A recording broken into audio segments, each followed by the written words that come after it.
Hi, ഇന്ന് ഒരു Palestinian drama movie പരിചയപ്പെടുത്തി തരാം.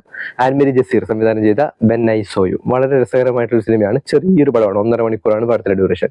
സിനിമയുടെ കഥ ഇത്രയേ ഉള്ളൂ. അതായത് പലസ്തീനിൽ നിന്ന് രക്ഷപ്പെട്ട് ജോർദാനിലേക്ക് വന്ന ഒരു അമ്മയും മകനും. ഗെയ്ഡ എന്നാണ് അമ്മയുടെ പേര്, മകന്റെ പേര് താരിഖ്. ഇവർ ജോർദാനിലുള്ള ഒരു അഭയാർത്ഥി ക്യാമ്പിലാണ് താമസിക്കുന്നത്.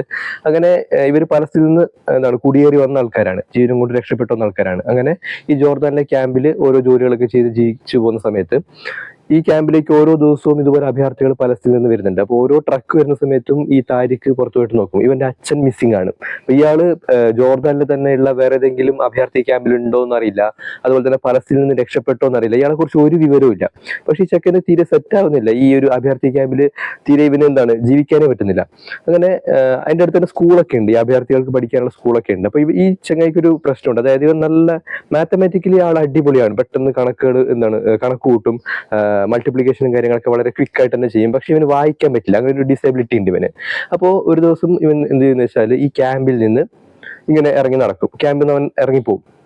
അങ്ങനെ കുറെ ദൂരം നടന്ന് ജോർദാനിലുള്ള ഒരു മിലിറ്റന്റിന്റെ കയ്യിൽ ഇവനെത്തും. അതായത് ഈ പലസ്തീനെ മോചിപ്പിക്കാൻ വേണ്ടിയിട്ട് യുദ്ധം ചെയ്യുന്ന കുറച്ച് ടീം ഉണ്ടാവുമല്ലോ, നമ്മുടെ നാട്ടിൽ ഈ മാവോയിസ്റ്റുകളൊക്കെ ഉണ്ടാവില്ലേ.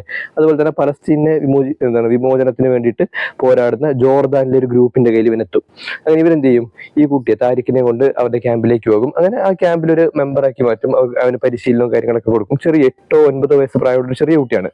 അങ്ങനെ അവരുടെ ക്യാമ്പിൽ കഴിയും. അപ്പോൾ ഒരു ദിവസം ഇവന്റെ അമ്മ എന്ത് ചെയ്യും, ഈ ചക്കരെ കാണുന്നില്ലല്ലോ, അങ്ങനെ ഈ ചക്കര അന്വേഷിച്ചിട്ട് ഇങ്ങനെ വരുന്ന സമയത്ത് ഇവർ കൃത്യമായിട്ട് നമ്മുടെ മിലിറ്റന്റിന്റെ കയ്യിലെത്തും. അങ്ങനെ ഈ അമ്മയും മകനും തമ്മിൽ കണ്ടുകിട്ടും. അപ്പൊ അമ്മ പറയും, ഗൈഡ പറയും, നമുക്ക് തിരിച്ച് ക്യാമ്പിലേക്ക് പോകുന്ന പറഞ്ഞ സമയത്ത് ഇവർ സമ്മതിക്കില്ല. പലസ്തീനിൽ നമ്മുടെ അച്ഛനുണ്ട്, അയാളെ കണ്ടുപിടിക്കാനായിട്ട് അങ്ങോട്ടേക്ക് പോകണം, അതായത് നമ്മുടെ വീട്ടിലേക്ക് മടങ്ങി പോകണം, പലസ്തീനിലേക്ക് മടങ്ങി പോകണം എന്ന് താരിഖ് അമ്മയോട് പറയും.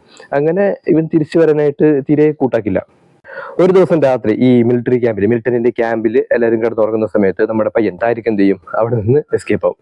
അപ്പോൾ പിറ്റേ ദിവസം രാവിലെ ഈ അമ്മ എണീറ്റ് നോക്കുന്ന സമയത്ത് ചക്കനെ കാണില്ല. അങ്ങനെ അവിടെയുള്ള ഈ മിലിറ്റന്റ് ഗ്രൂപ്പിലെ കുറച്ച് ആൾക്കാരെയൊക്കെ ചേർത്തിട്ട് ഈ ചക്കനെ അന്വേഷിച്ചിട്ട് ഈ അമ്മ വരും. അങ്ങനെ നടന്ന് ഒരു സ്ഥലത്തുമ്പോഴത്തേക്ക്, അതായത് ജോർദാൻ പലസ്തീൻ ബോർഡർ എത്തുന്ന സമയത്ത് ബോർഡറിന്റെ ഏറ്റവും അടുത്തായിട്ട് നമ്മുടെ താരിഖ് നിൽക്കുന്നുണ്ടാവും. അവിടെ ഇങ്ങനെ ഇസ്രായേൽ പട്ടാളത്തിന്റെ ജീപ്പ് അങ്ങോട്ടും ഇങ്ങോട്ടും പാസ് ആവുന്നുണ്ടാവും. ബോർഡർ ആണല്ലോ. അപ്പൊ ഈ ജീപ്പ് അങ്ങോട്ടേക്ക് പാസ്സായി കഴിഞ്ഞാൽ ചെക്കൻ എന്ത് ചെയ്യും, അതിർത്തി കടന്നിട്ട് അങ്ങോട്ടേക്ക് പോകും. അങ്ങനെ വെയിറ്റ് ചെയ്ത് നിൽക്കുന്നുണ്ടാകും. അപ്പൊ ഗൈഡയും അവരുടെ കൂടെയുള്ള ഈ മിലിറ്റന്റ് ഗ്രൂപ്പും അവിടെ എത്തിയിട്ടുണ്ടാകും. അവർക്ക് ഇങ്ങനെ കാണാം, താരിഖിനെ ഇങ്ങനെ അടുത്ത് കാണാം. അപ്പോ ബാക്കിയുള്ള ഭാഗം നിങ്ങൾ ഡൗൺലോഡ് ചെയ്ത് കാണുക. നല്ല രസകരമായിട്ടുള്ള സിനിമയാണ്. 2012 മറ്റാണ് ഈ സിനിമ റിലീസ് ആകുന്നത്. അന്നത്തെ പലസ്തീന്റെ ഒഫീഷ്യൽ എൻട്രി ആയിരുന്നു, ഓസ്കാർ എൻട്രി കൂടിയായിരുന്നു ഈ സിനിമ. സോ തീർച്ചയായും കാണുക. ഒരു ഡ്രാമ മൂവിയാണ്. ആൻമരി ജസീർ ആണ് സംവിധാനം. നൈസ് പടമാണ്, ഒന്ന് കണ്ടു നോക്കുക.